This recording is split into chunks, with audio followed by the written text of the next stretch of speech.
دنیا میں اردو زبان اتنی شیرینی اور مٹھاس لے کر آئی کہ جس نے اس زبان کو اپنایا اس کا ہر کوئی شہدائی ہو گیا۔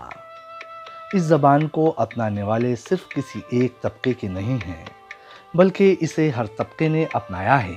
اس زبان کو زیادہ پسند تب کیا گیا جب اس زبان میں شاعری شروع ہوئی۔ وہ کرے بات تو ہر لفظ سے خوشبو آئے، ایسی بولی وہی بولے جسے اردو آئے۔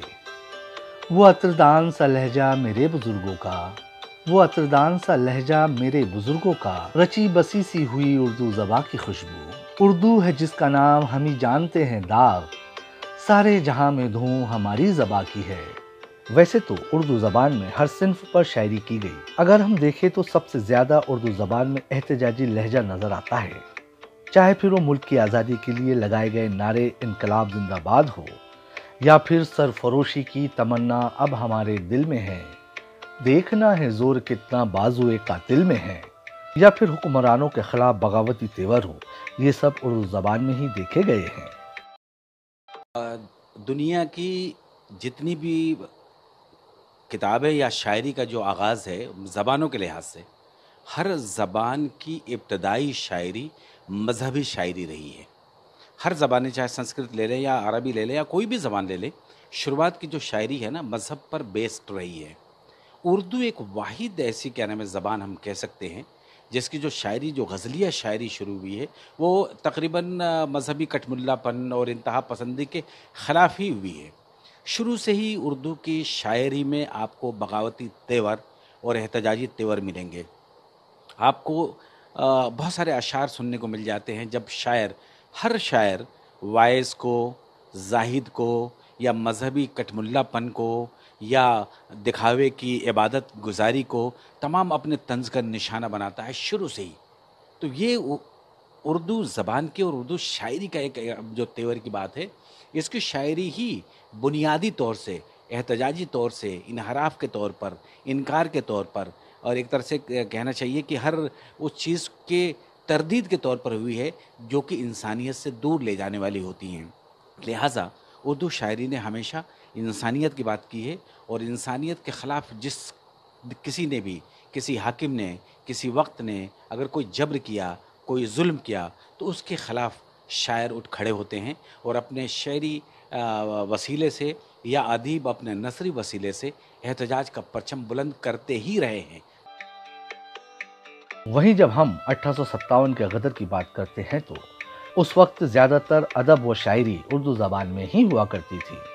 اگر زمانہ دراز کی بات کرتے ہیں تو شاعر جعفری زیدلی گزرے، جنہوں نے اس وقت کے حکمران کے خلاف اپنا کلام لکھا اور انہیں پھانسی کی سزا دی گئی۔ جنگ آزادی میں اردو زبان کا ایک اہم کردار رہا ہے، کیونکہ آزادی کی لڑائی میں اردو شاعروں نے بہت سے ایسے شعر اور نعرے دیے جس سے ہمیں ملک کو آزاد کرانے میں مدد ملی ہے۔